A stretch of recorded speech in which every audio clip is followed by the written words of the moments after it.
할렐루야. 여러분들 주의 이름으로 축복합니다. 환영합니다. 그리고 이제 소선지서를 오늘 이제 마치는 마지막 39권째 되는 말라기서를 이제 드디어 이제 오픈을 했습니다. 이 말씀 여러분들에게 함께 나누면서 원래 15주간만 이 소선지서를 하려고 그랬는데요. 참 꽤 오래 하게 되었습니다. 작년 말부터 하나님께서 소선지서에 대한 부담을 주셨고 언젠가는 이 말씀을 전해야 되리라라고 하는 그 마음을 가졌는데요.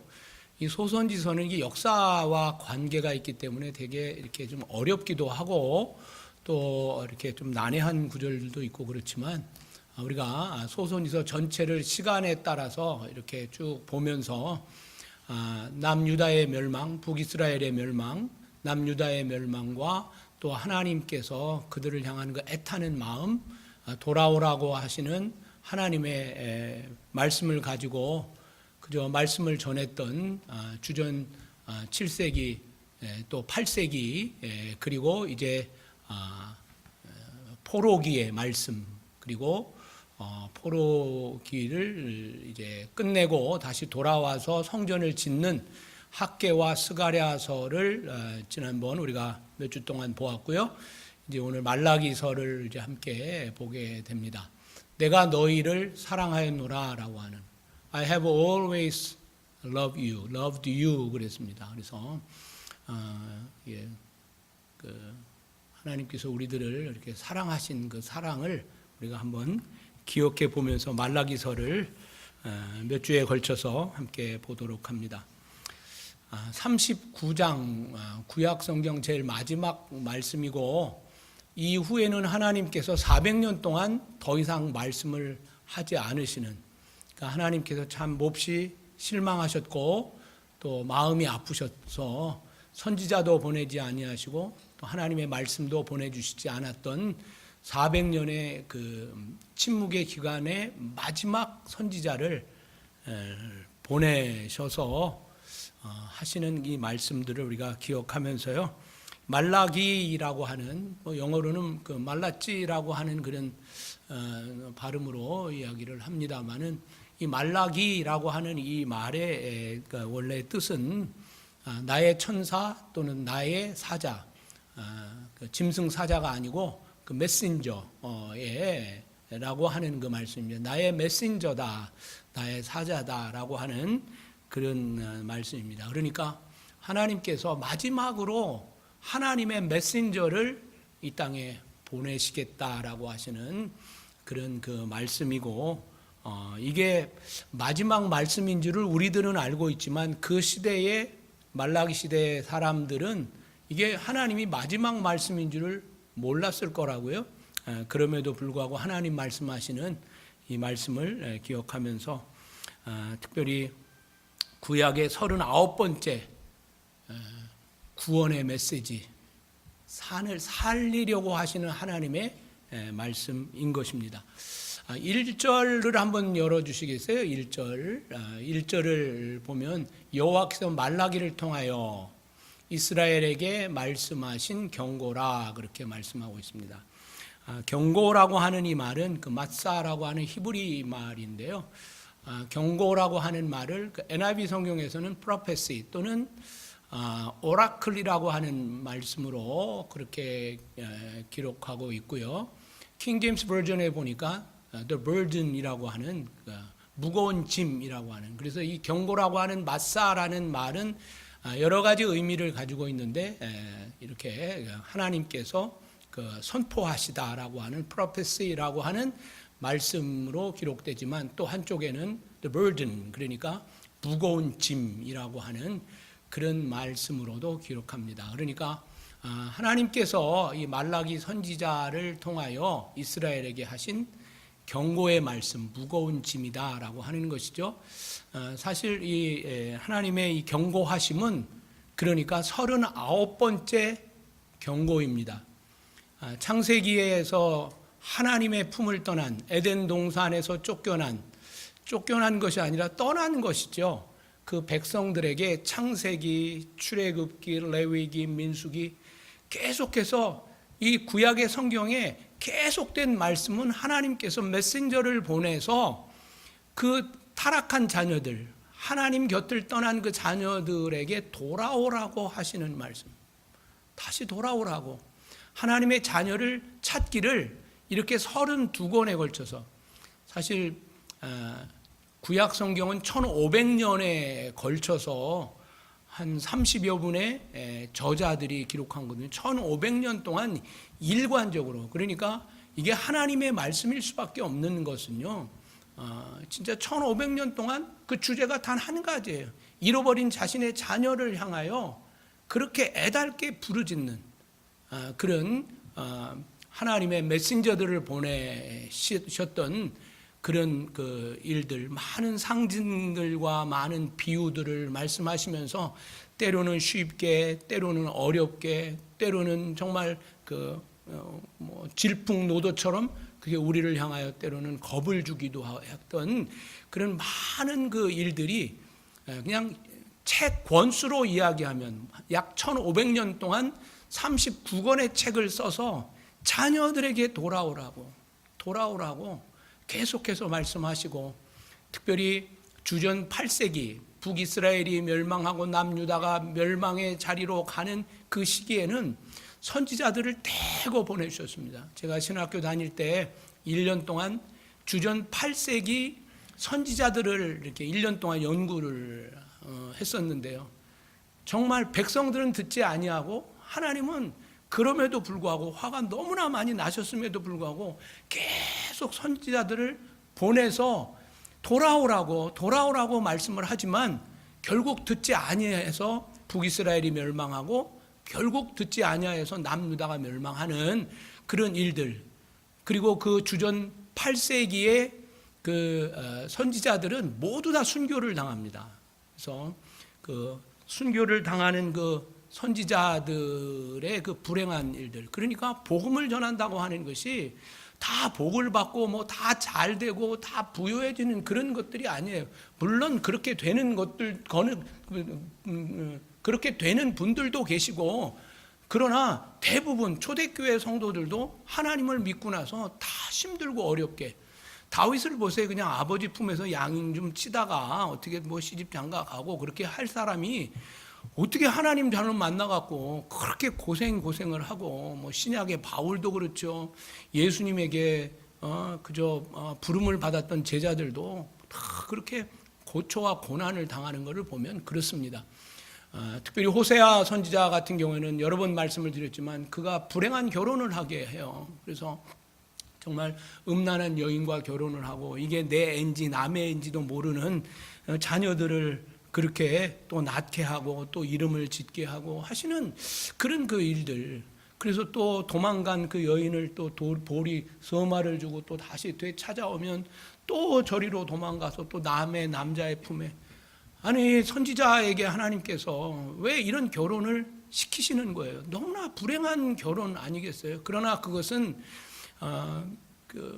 호세아 개인에 관한 이야기 아니라 이스라엘 자체를 이야기하시는, 이스라엘이 이렇게 나를 떠나서 이렇게 살지만 내가 그렇게 너희들을 데려왔다라고 하는 그런 그 메시지를 호세아의 불행한 결혼과 가정을 통하여서도 메시지하는, 우리가 이제 어제까지 에스겔서 24장까지 보았는데요. 이제 오늘이 이제 마지막 31일 말씀에는 정말 하나님 앞에 신실했던, 그러니까 바벨론의 포로로 끌려가서 나라의 멸망을 바라보면서 열심히 하나님 앞에 프로페스했던, 선포했고 경고했던 그 선지자를 24장 마지막에 말씀 보면 그의 아내를 갑자기 데려가세요. 그냥 하나님이 갑자기 그의 아내를 데려가세요. 이 정말 무슨 어떻게 시름시름 앓테든지 아니면 무슨 불순종을 해서 뭐 어떻게 됐든지가 아니라 갑자기가 아내가 죽음을 맞습니다. 이게 정말 그 힘들고 어려운 상황 속에 하나님께서는 에스겔에게 말씀하세요. 너 울지도 말고 곡하지도 말고 장례도 치르지 말아라. 아니, 갑자기 숨을 멎고 돌아간 이 아내가 얼마나 마음이 아프겠어요. 그런데 하나님이 거기다 대고 말해요. 장례 치르지 말라고. 거기 가서 곡하지도 말라고. 그러니까 사람들이 다 손가락질 하잖아요. 지 아내를 마누라가 죽었는데 어떻게 저렇게 할 수 있느냐. 모질다 뭐 별소리를 다 했겠죠. 그런데 그것이 또한 하나님께서 에스겔의 그 불행한 아픔, 사랑하는 아내의 죽음을 보면서도 장례를 곡도 제대로 못하도록 하나님께서 하셨기 때문에 곡하지도 말고 슬프지도 말라고 하시는 그 말씀 앞에 마음으로 울고 있는 이 에스겔에게 하나님 말씀하세요. 장차, 그러니까 어제 말씀, 새벽의 말씀이 9년째, 9년 10월 10째 날이니까 11년째 예루살렘 멸망하잖아요. 그러니까 약 앞으로 20몇 개월, 30개월 안에 남유다가 멸망할 거라고 하는 그 말씀의 메시지를 보내면서 남유다가 멸망할 때 이스라엘 백성들이 이렇게 될 거라고 하는, 그러니까 자기의 아내와 자기의 사랑하는 이들을 장례도 치를 수 없을 정도로 그렇게 급하게 하나님께서 이 예루살렘을 치실 것이라고 하는 그 메시지를 에스겔의 그 사랑하는 아내의 죽음을 보면서 장례를 치르면서 그것도 마저도, 그 불행마저도 슬퍼할 권리가 있잖아요. 슬퍼할, 마지막으로 아내를 보는 그 슬퍼해야 하는 그 현장 속에서도 하나님의 말씀이 그러하기 때문에 눈물도 흘리지 아니하고 거기서 슬퍼하지도 않고 구로하지도 않는 그런 그 에스겔의 아픈 마음, 이것까지도 이 백성들에게 메시지가 되라고. 여러분, 우리의 잘된 모습을 통하여 하나님의 영광을 돌릴 수 있어요. 그러나 우리의 힘들고 어려운 삶의 현장 속에서도 우리가 사람들에게 또는 자녀들에게, 이 땅에 함께 동역하고 있는 성도들에게 메시지가 될 수 있겠습니까? 우리 반석교회에 이게 패밀리 아니에요? 다 잘 돼야만 축복이냐고요. 힘들고 어려운, 갑자기 느닷없이 당하는 고난과 고통 속에서도 이것이 하나님 앞에 쓰임을 받을 수 있도록 하는, 그래서 제가 이 소선지서를 계속해서 말씀을 드리면서 우리가 생각하는 그 축복이 아니고 우리가 생각하는 그 불행이 불행만은 아니라고 하는, 그래서 어떤 유명한 학자들은 이야기하잖아요. 오늘의 고난과 오늘의 아픔은 내일을 향한 하나님의 소망의 메시지라고. 그래서 그런 것들마저도, 슬픔과 아픔과 괴로움마저도 하나님께 쓰임을 받을 수 있도록, 하나님, 이것도 하나님 앞에 쓰일 수 있다면, 이것도 하나님께 영광이 된다면 하나님 그렇게 하시죠. 그것은 얼마나 아픈 현실일까요? 때로는 사업을 통하여, 때로는 잃어버려가는 건강을 위하여, 자녀를 통하여, 이 아픔도 사회의 메시지, 사랑하는 성도들의 메시지, 오늘 살아남아있는 사람들의 메시지가 되기 위하여 우리는, 성경은 많은 불행한 스토리들을 그대로 담고 있고 많은 부끄러운 스토리를 그대로 이야기하는 까닭은 이것도 하나님의 영광이 되어서 너희들은 그렇게 살지 말라고 하는 그런 메시지가 아닌가 생각을 합니다. 오늘 여기에 말라기서의 말씀을 이제 보면서 마지막 경고입니다. 바라기는 말라기서를 열면서 참 지난 한 주간 동안 이 말씀을 계속해서 묵상하고 또 나누어 보고 몇 번에 걸쳐서 설교를 할 것인가 계속 이 말라기서를 읽으면서 이게 마지막이구나. 말라기 시대의 말라기 백성들이 이게 하나님이 400년 동안 말씀하지 않으실 마지막 메신저였다면 우리 그렇게 살지 말았을 걸, 혹 그랬을 수 있겠습니다. 오늘 여러분, 예배를 드리는 여러분, 오늘 잘 오셨습니다. 하나님께서 내 가정에, 또 내 생애에, 또는 우리 교회에, 이 사회를 향한 마지막 말씀, 노아 시대에 하나님께서 내일 하늘문을 열고 비를 쏟아붓고 땅이 갈라져 샘이 솟는, 내일 그렇게 되는데 오늘까지 시집가고 장가가고 오늘까지 소도 사야 하고 논도 밭도 갈아야 하는, 이것 때문에 내가 하나님의 복음을 들을 수 없는, 이런 현실에 우리가 있다면 우리는 오늘 이 경고의 말씀 39번째의 이 경고의 말씀에 우리는 경성했으면 좋겠습니다. 이게 성경이 우리에게 주시는 그러지 말걸, 그때 그러지 말았어야 될걸, 그것이 아니라 하나님 오늘이 그날입니다. 오늘 내가 내 마음을 정합니다. 오늘 이 마지막 경고의 말씀들 이제 몇 주간에 걸쳐서 말라기서를 볼 때에 참 그렇습니다. 그런데 오늘 이것은 the burden이라고 하는 무거운 짐이에요. 말라기 선지자가 이 말라기 시대의 사람들에게 이 말씀을 전하는 게 무거운 짐이죠. 얼마나 이제 정말 하나님의 사랑을 이야기하지만 듣지 않는 그 백성들을 향하여 무거운 짐을 진 것 같은, 그러니까 메신저라고 하는 그 말은 무거운 짐을 지고 백성들에게 선포해야 하는, 말 안 하고 싶어, 그 말을 전하고 싶지 않아. 왜요? 힘들어하기 때문에, 어려워하기 때문에. 저는 소선지서를 열면서 계속해서 여러분들에게 인간적으로는 I'm sorry, 왜냐하면 이 시대가 어렵잖아요. 그리고 우리 교회도 뭐 지난 몇 년간 여러 가지 이런저런 일들로 괴로운 일들을 만났잖아요. 성도들을 되도록이면 위로하고 괜찮습니다, 축복입니다, 은혜입니다 라고 전하고 싶지만 하나님은 이 시대가 극박하신 것 같아요. 그래서 힘들고 어려운 시대에 교회에 왔는데 또 무거운 짐, the burden을 또 여러분들에게 안겨주기 위하여 또 나도 무거운 짐을 져야 하는 저의 마음도 참 마음이 아프더라고요. 그래서 이걸 빨리 끝내버릴까 하는데 하나님이 끝내기를 안 하세요. 오늘도 이 말씀을 우리가 바라보면서 경고의 말씀, 무거운 짐이지만 이 무거운 짐, 하나님께서 이렇게 무거운 말씀을 우리에게 줄 때에 이것이 나에게 회개를 하는, 또는 하나님께로 돌아서는 그런 기회가 된다면 이것은 결코 무거운 것이 아니라 이것은 축복의 말씀이라고 하는 것입니다. 그러니까 여러분들에게 부탁드립니다. 이걸 무겁게만 받아들이지 마시고 이 무거운 말씀을 우리의 삶 가운데 하나님, 내가 오늘 돌아섭니다. 말라기, 오늘 하나님의 이 메신저를 통하여 메시지를 주시는 이 말씀이 나를 향한 말씀이군요. 내 가정을 향한 말씀이군요. 떠나 있는 우리의 자녀를 향한 말씀이군요. 아니, 우리 교회를 향한 말씀이군요. 이렇게 다른 사람을 향하여 포인트를 하지 말고 이것이 나와 관련 있는 이 말씀으로 오늘 받기를 원합니다. 수고하고 무거운 짐진 자들아 다 내게로 오라. 내가 너희를 쉬게 하리라. 나는 마음이 온유하고 겸손하니 내게 와서 배우라 라고 말씀합니다. 내 마음, 너희 마음이 쉼을 얻는다고 말씀하시면서 마지막 30절 마태복음 11장 30절의 말씀, 이는 내 멍에는 쉽고 내 짐은 가벼움이라.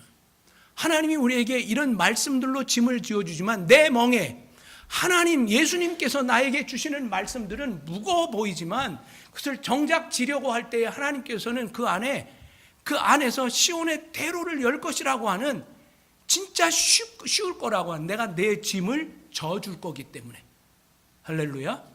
오늘도 여러분 어려운 것 같지만 순종의 길은요, 하나님께서 그렇습니다. 제가 일반 대학을 마치고 신학교를 가면서 이제 신학교를 가서 이제 목사가 돼야 되는데, 저도 뭐 대학 시절에 그냥 좋은 시절을 보냈거든요. 뭐 좋은 친구들도 있고 또 뭐 들로 산으로. 그러면서 이제 신학교를 가면서 하나님 앞에 기도를 했어요. 하나님, 이제 좋은 시절을 갔습니다. 보통 이제 뭐 목사 안수 받을 때, 뭐 장로 무슨 안수 받을 때 이제 좋은 시절 끝났습니다. 이제 뭐 그러면 하하 웃기도 한데요. 제 스스로가 하나님, 이제 이 좋은 친구들도 좀 다 끊어야 되고 또 뭐 이런 저런 것도 다 끊어야 되고 이제 하나님 앞에 이제 서는데, 마치 제가 뭘 상상을 했냐면 그 무당이 그 작두에 서는 거 여러분 아세요? 진짜 용한 뭡니까? 그 무당들은요 진짜 그 칼라루에 서요. 시답지 않은 애들이 뭐 잘하지, 진짜 내림받는 귀신 받은 사람들은요 작도에 서서 팡팡 뜁니다. 저는 그걸 봤어요. 야, 저렇게 하고 발이 안 갈라지나? 발 밑에 뭘 댔을 거야. 막 별 상상을 다 했는데 진짜 신들. 왜냐하면 제 친구가 어머니가 갑자기 어느 날 그 긴 장대 위에 빨간 깃발을 딱 그 집에 달더라고요. 이게 뭐냐면 신 내리는 집이에요. 그러니까 마귀가 거기 찾아와갖고 그 어머니가 맨날 신주단지 어쩌고 맨날 비나이다 하다 어느 날 우리는 이제 성령 받은 게 그 사람들이 이제 귀신 받는 거예요. 귀신 받는데 그때부터 그 집이 부자가 되더라고요. 왜냐하면 뭐 점치고 무슨 가서 뭐 그 어머니가 몸무게 많이 나가시는데 그분이 춤을 추면 막 벙벙 뛰시는 거예요. 그러더니 그 집이 이렇게 부자가 되더라고요. 근데 나중에 또 뭐 쫄딱 망하지만 어쨌든 그런 거 보면서 저도 이제 그런 걸 상상하면서 이제 주의 길을 가야 되는구나. 나도 이제 작도에 서야 되나 보다. 그런 마음을 가졌는데요. 그런 마음을 가지고 기도원에서 기도하고 딱 하나님 앞에 기도할 때 하나님께서요. 이제 하나님 나 이제 작두에 올라갑니다. 그리고 딱 올라갔는데요. 딱 올라간 순간 그 작두가요. 뭘로 변하면 시온의 대로로 바뀌더라고요. 확 제 눈이요. 확 열리는데요. 와, 이건 내가 상상도 못했던 그 나라인 거예요. 하나님 나라. 그 꿈이 막 꺼지고요. 야, 이제 목회자의 삶은 이것도 못하고 저것도 못하고 이것도 안 하고 저것도 안 해야 되고 뭐 이것도 끊어야 되고 저것도 끊어야 되고 뭐 끊을 게 정리할 게 너무나 많았어요. 하여튼 막 그 좋은 당구도 못 치고 뭐 친구들이 지금 다 이제 목사 된 친구들이 많이 있더라고요. 어쨌든 그런 그 젊은 날에 작두에 선다고 했는데 그때 하나님께서 저에게 헌신의 자리, 하나님 앞에 이제 하나님 이제 주의 종의 길을 갑니다라고 마음 먹을 때 하나님께서 저에게 시온의 대로를 여는데 그 칼끝이 어떻게 그렇게 넓어지는지 여러분들도 뭐 꼭 신학교만 한 게 아니라 여러분들도 그랬죠? 어느 날?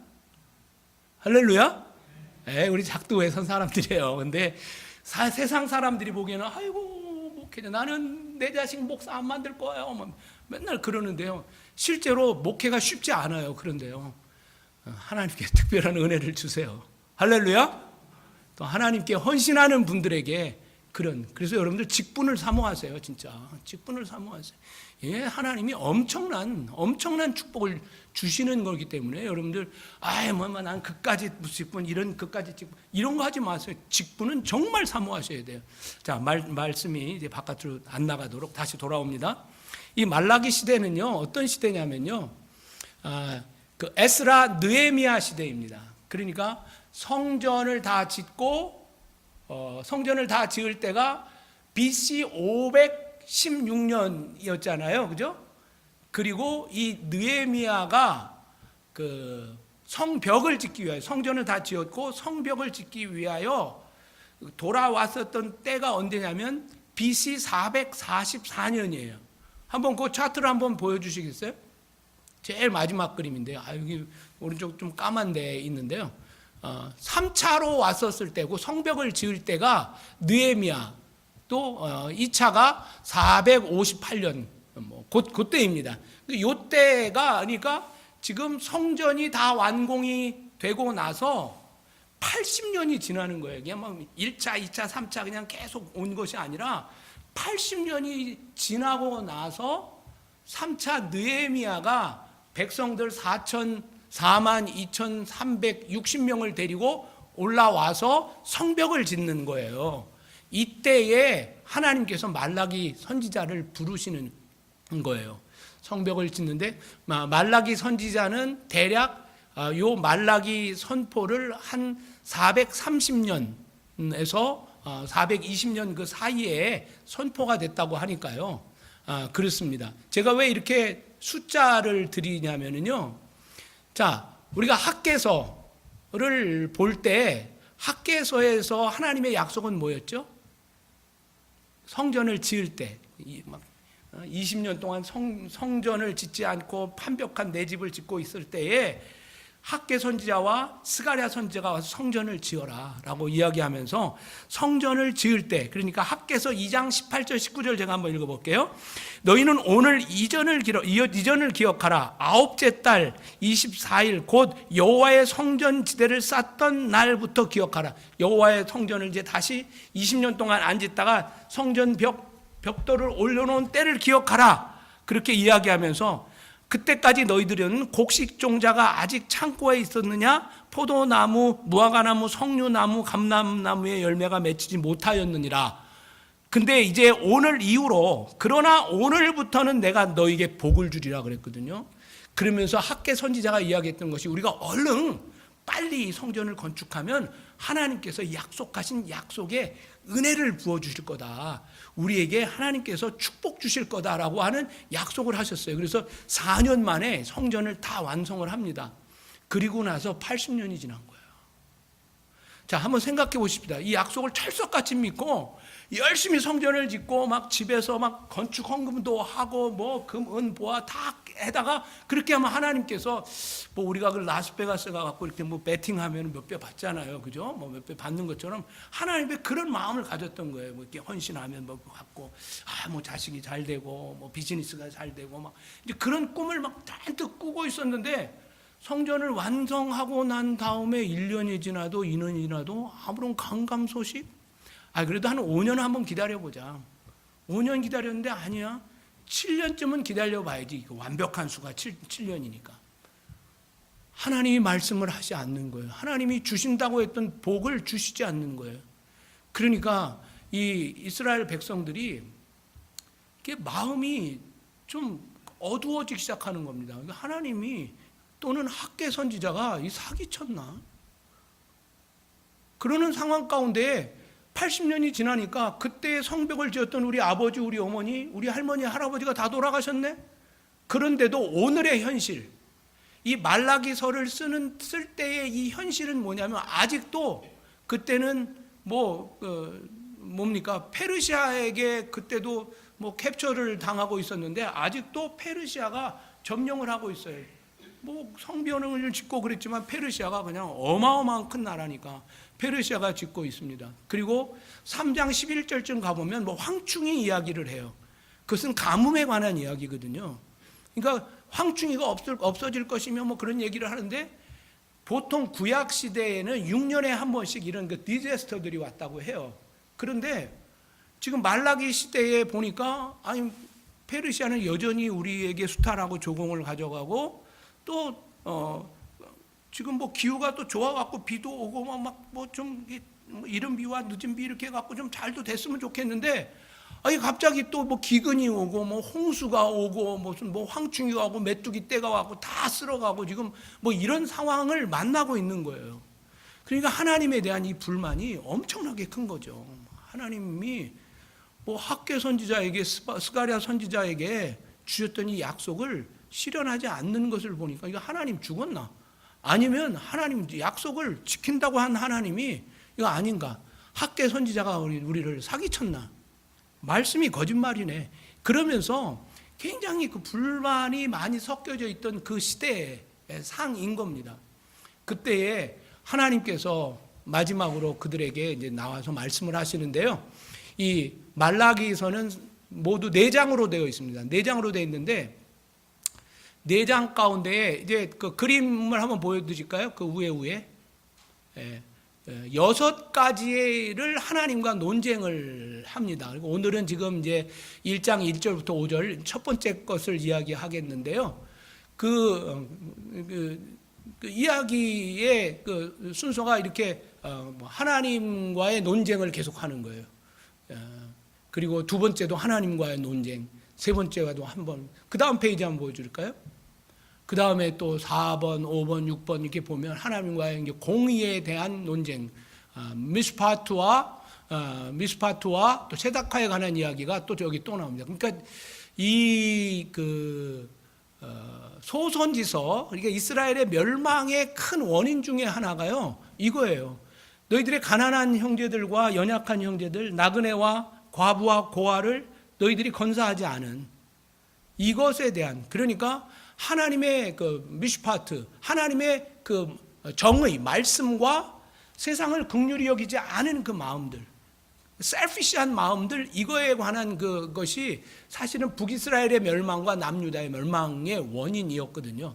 그거에 관한 이야기를 하고, 다섯 번째로 바른 신앙의 11조와 또 하나님 앞에 드리는 헌물에 대한 그런 그 경이 여겼다고. 그것은 뭐 돈에 관한 이야기가 아니라요, 바른 신앙의 고백의 문제예요. 돈을 많이 내고 적게 내고 뭐 드렸냐 안 드렸냐의 그 문제가 아니라 그런 겁니다. 그리고 이제 여섯 번째로 심각한 건데요. 그때 당시에 사람들은 하나님을 가지고 농담거리를 삼아요. 야, 하나님이 뭐 그렇게 교회 가면 복 준다냐? 뭐 그런 거 있죠. 복을 준대. 근데 진짜 봤어? 뭐 이런 것들을, 이런 말들이 횡행했던 거예요. 그러니까 하나님께서 이제는 이제 여러분들에게 오늘 1절부터 5절까지의 이제 내용을 소개해 드릴 건데, 이런 형식으로 계속 갑니다. 하나님께서 이제 오늘 다시 이제 2절로 한번 이제 가볼까요? 2절에 가보면 이제 이렇게 기록합니다. 여호와께서 이르시되 내가 너희를 사랑하였노라. 이제 포맷이 전체적으로 여섯 개의 논쟁이 이런 포맷으로 갑니다. 어떻게 가냐면은 여호와께서 이제 말씀하시는데 내가 너희를 사랑하였노라라고 말씀하면, 말라기 시대의 사람들은 뭐라고 대답하냐면 그렇게 하나 너희는 이르기를 주께서 어떻게 우리를 사랑하셨습니까? 그러니까 이 말라기 선지자가 백성들 하나님께서 너희들을 사랑하였다라고 말하면, 어떻게 하나님이 우리를 사랑해? 뭐 젠장 뭐 이런 거예요. 그러면서 이야기하는 거예요. 그러니까 포맷은 하나님이 너희를 사랑하였노라. 그런데 하나님이 어떻게 우리를 사랑하셨다는 거야? 웃기고 있네? 뭐 이런 거예요. 그런데 하나님께서 또 화내지 아니하시고 또 말씀하세요. 나 여호와가 말하노라. 에서는 야곱의 형이 아니냐. 그러나 내가 에서를 택하지 아니하고 야곱을 택하여 사랑하였노라 라고 하는 이 말씀인 거예요. 그러면서 진짜 사랑에 관한 이야기를 하는 거예요. 자, 내가 너희를 사랑하였노라 라고 하는 이 말씀을 저는 제목으로 여러분들에게 말씀을 드리면서 6번의 이 논쟁을 하시는 이 포맷이 6번 되는 거예요. 그러니까 제목이 I have always loved you 그랬어요. I have always loved you. 2절을 그냥 펴시면 됩니다. 이 말씀을 보면 시제가 어떤 시제죠? I have loved you 그랬어요. 그러면 이건 현재 완료 시제예요. 그렇죠? 이 말을 이제 뭐 한국말로 해석하냐면 과거부터 쭉 지금까지 내가 너를 사랑하였노라 라는 말인 거예요. 그러니까 하는 말이 뭐예요? But you ask, how have you loved us? 그랬어요. 어떻게 하나님이 과거부터 지금까지 쭉 사랑했다는 거야? 80년 기다렸어 우리 아야. 웃기고 있네. 하나님? 살아있다고? 학계 선지자 말했잖아. 근데 우리 할아버지 성전 다 짓고 또 뭐 건축하느냐고 뭐 재산 다 드리고 그래갖고 쪽박 찼어. 뭔 사랑이래? 지금 그 이야기인 거예요. 열심히 내가 뭘 했는데 하나님 이럴 수가 있어요? 제가 터키에 우리 정창현 선교사님 말씀드렸잖아요. 지금 35년째 지금 터키에 있는데 교회 하나 제대로 된 게 없는 거예요. 맨날 5사람, 6사람. 고향 갔다 오면은 나 교회 못 다닙니다. 왜냐하면 고향 가니까 뭐 모슬렘 가족들이 너 크리스찬 됐으면 우리 가문에서 쫓겨나는 거야. 뭐 쫓겨나는 것 중에 하나는 그 가문 대대로 내려오는 그 헤리테지. 그러니까 뭐죠? 유산을 받지 못하는 것과 우리 가족으로부터 너는 제명당하는 거야. 뭐 심하면 돌로 쳐 죽이기도 하죠. 그러니까 그거에 대해서 가족으로부터 쫓겨나는 것이 무서워서 나 이제 크리스찬 벗어납니다.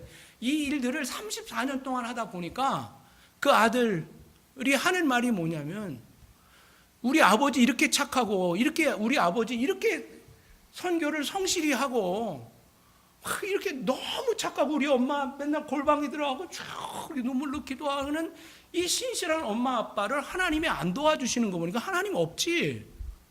하나님 너무한 거야. 그래서 그 아들이 선포하고 집을 나가버렸잖아요. 나는 하나님이 안 계시다고 봅니다. 여러분, 자식이 이럴 정도로 그러니까 내가 정창현 선교사님 보면 연락도 잘 안 돼요. 뭐 카톡을 하든 무슨 뭐 메시지를 전하든 잘 안 와. 내가 메시지 하면 안 와. 그러다가 그냥 가끔가다 한 번씩 와. 그런데요, 사람들은 이야기해요. 뭐 이분 뭐 선교하는 거야, 안 하는 거예요. 뭐 그분은 뭐 교회도 없고 뭐 이렇게 뭐 이런 뭐 교회도 없고 미니스트리도 뭐 화려하지도 않고 거기에서 35년을 그 좋은 총신신학교 나와갖고 거기에 그러고 있는 그 모습이 너무 스스로 초라하긴 하지만 하나님이 거기 있으라 하니까. 그래서 뭐 어떤 때는 출판사를 하기도 하고, 왜냐하면 그냥 있을 수 있는 비자가 안 되니까. 지금은 뭘 하냐면 한류가 좀 요새 유행해서 한류 음식 뭐 그런 또 뭐 학원 같은 걸 또 만드셨더라고요. 비자 연장을 위하여. 그래서 또 뭐 컵라면 끓여주고 또 예수 전하고 지금 그러고 있는 그런 상황 속에 자식도 나의 이 비난하고 이 정말 별로 화려하지 않는 이 크리스찬의 삶, 청춘을 다 하나님 앞에 올려드려도 이게 변화되지 않는 이런 현실 속에서 좌절할 수밖에 없는 그 현실 속에 그 아들의 이야기가 그거예요. 하나님 사랑하셨다고요? I have always loved you? 개나 물어가라고 하세요. 어떻게 how have always 우리를 그렇게 사랑했다고 이야기할 수 있겠어요? 여러분, 이건 현실 아닙니까? 혹 우리들의 지금 이민의 현실이 그렇지 않습니까? 열심히 봉사했고 열심히 뭘 했는데 하는 거 족족 잘 안 되네. 세상 부끄러워. 저도 그런 기도를 했어요. 하나님, 이렇게 쭈그런 벙탱이가 된 거 이거 하나님 좋으시겠어요, 진짜? 어린 목사가 하나님 앞에 그런 기도를 했어요. 하나님 좋으시겠어요? 이 홍 목사 이거 얼굴에 똥칠하시고.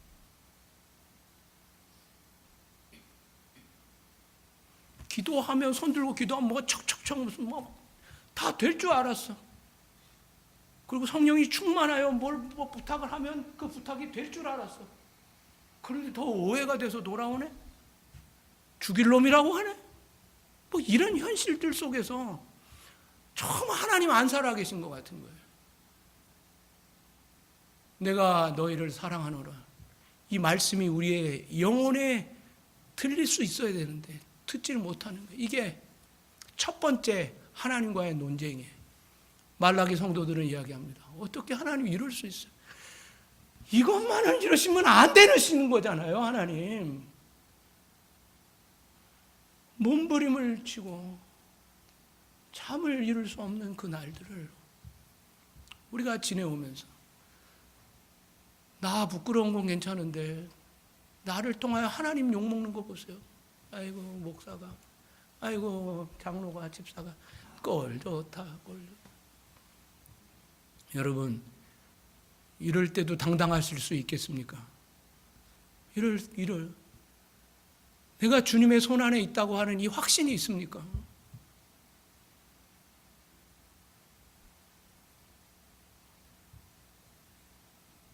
말라기 시대에 하나님이 더 이상 말씀을 하지 않으셨던 400년의 시간을 보내면서 하나님께서 이 말씀을 하세요. 그런데 여전히 이야기를 하고 있어요. 근데 하나님이요, 이렇게 말씀하세요. 나 여호와가 말하노라. 또 말씀하세요. 이 말라기 시대의 사람들이 나를 여호와로 취급도 안 해. 오히려 우상한테 가면은 더 예물도 잘 드리고 막 굽신굽신하는데 나 여호와에 대해서 6번째 이야기한 것처럼 우습게 생각해. 그런데 하나님은 또 말해요. 에서는 야곱의 형이 아니냐. 하나님 왜 내가 너를 사랑하는지에 대한 증명을 하세요. 뭐냐면 원래 에서가 먼저 된 자 아니냐. 이 구약 시대에는 고대 사회로 가면 이 장자는요 모든 것이에요. 장자는. 차자는 아무것도 아니에요. 뭐 딸들도 마찬가지고. 그러니까 아들들의 첫 아들에게 모든 주권이 넘어가게 돼 있거든요. 하시는 말씀이 그거예요. 그러나 내가 야곱 너를 사랑하였다. 3절 또 볼까요? 3절의 말씀을 보면 이렇게 읽어갑니다. 에서는 미워하였다니까.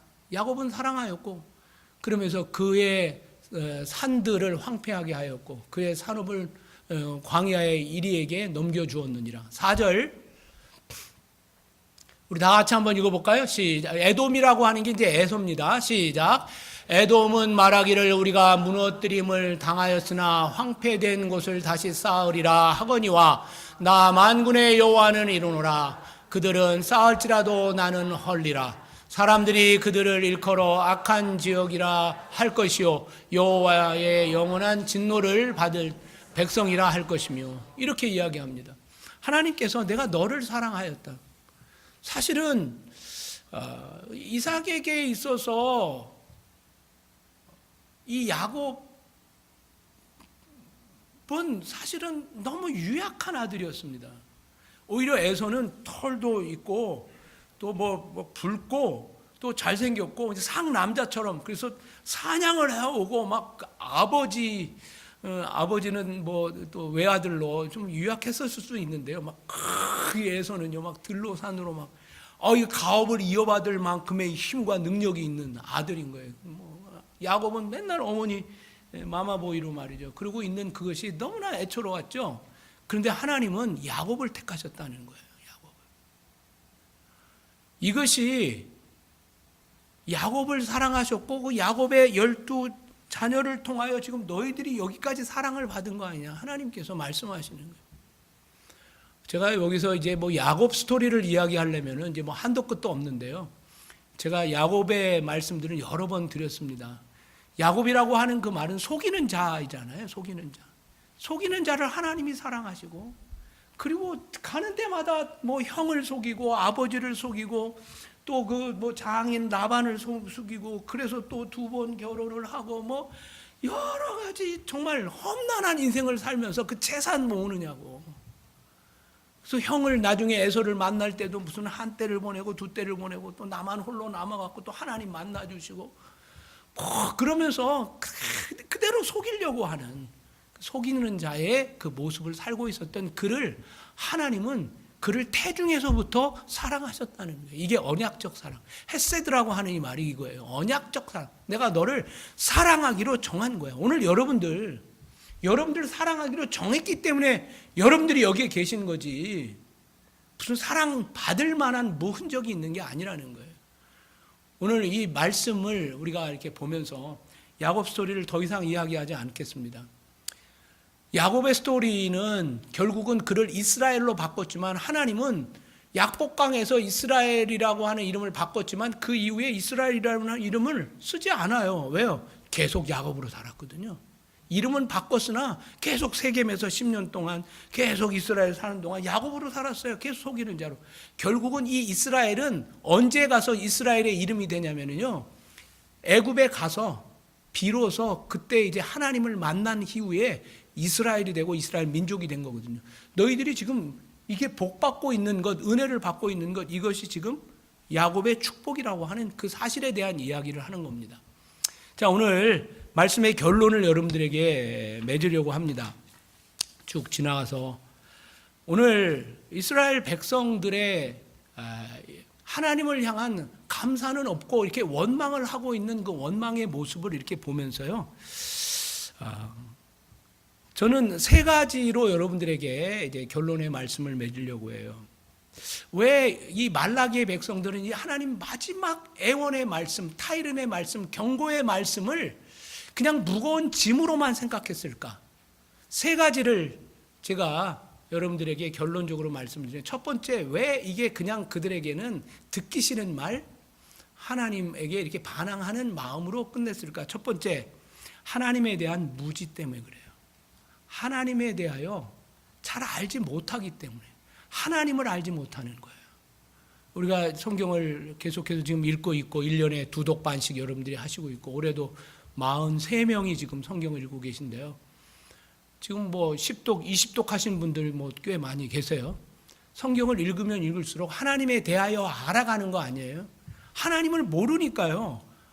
하나님이 내가 너희를 always 너희를 사랑했다고 하는 그 사랑을 과거부터 지금까지 사실은 히브리 시대로는 앞으로도 계속이에요. 그러니까 뭐 현재 완료가 아니라 미래 완료인 거예요, 사실은.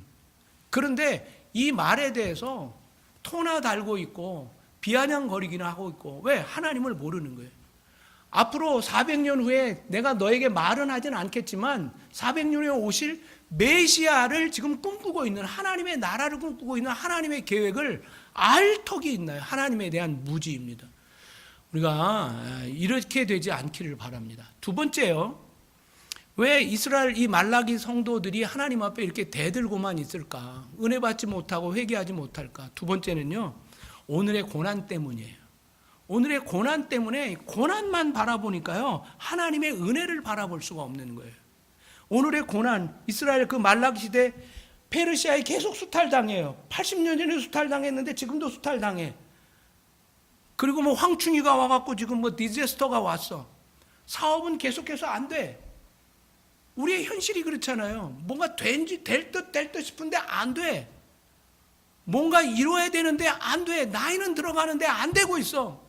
내가 지금 뭘 하고 있는가? 우리 자녀들에게 뭘 좋은 학교를 보내고 뭘 어떻게 했는데 이게 안 돼.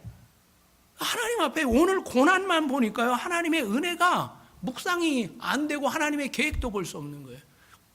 이것이 말라기 성도들의 마지막 경고의 말씀을 듣지 못하는, 오늘의 고난 때문에 하나님의 약속을 보지 못하는, 땅바닥만 바라보고 있고, 오늘은 바벨론에다가 애굽에다가 줄을 대야 되나, 여기에 줄을 대야 되나, 이 사람한테 가서 무릎을 꿇어야 되나, 저 사람한테 빌어먹어야 되나, 땅만 바라보고 있는 이 현실에 고개를 들어 하늘을 봐라. 네 아버지가 거기에 있느니라. 아버지를 볼 수 있는 시간이 없는 거예요, 고난 때문에. 마지막 세 번째로는요, 왜 이스라엘 이 말라기 성도에 하나님께서 이렇게 노엽고 마지막 말씀을 듣지 못하는 이유가 뭐냐면, 과거의 은혜를 잊어버렸기 때문에 그렇습니다. 과거의 은혜를 하나님께서, 여러분들 과거를 이렇게 금방 돌아보면요, 야, 그건 내 실력이 아니었어. 그건 내가 의도한 게 아니었어. 오늘 새벽에도 그런 고백을 했지만, 어떤 분하고 프로페셔널한 분, 참 부러울 만한 그분하고 대화를 하는데 그분이 그런 얘기를 해요. 목사님, 내가 이렇게 된 거는요, 내 실력 아니에요. 내 실력 아니에요. 진심으로 내 실력 아닙니다. 세상 말로는 운때가 맞았고요, 세상 말로는 럭키. 아이 뭐 이렇게 뭐 어떻게 이렇게 누구 잘 만나서 된 것 같지만 하나님의 은혜였거든요. 그분이 그걸 깨닫고 그걸 저에게 고백을 하시더라고요. 그게 고마웠어요. 여러분, 우리의 과거, 하나님 별볼이 없는 나의 과거를 정말 하나님께서 우리를 지키시고 인도하시고 여기까지 이끄신 그 하나님, 여러분 그 하나님을 오늘 다시 한번 저기 벽장에다 두지 마시고 꺼내 오셔서, 주님의 은혜입니다. 주님의 은혜입니다. 정말 오늘까지 하나님이 나를 보호하시고 나를 지켜주시고, 오늘 그 찬양을 할 건데요, 정말 주 나를 보호하시고 나를 보배롭게, 나를 존귀하게 여기시는 그 주, 오늘도 이 하나님을 한번 사랑하면서 내가 너희를 사랑하였노라, I have always loved you, 아멘 이라고 화답하는 저와 여러분들 되기를 주의 이름으로 축원합니다. 우리 다 같이 일어나셔서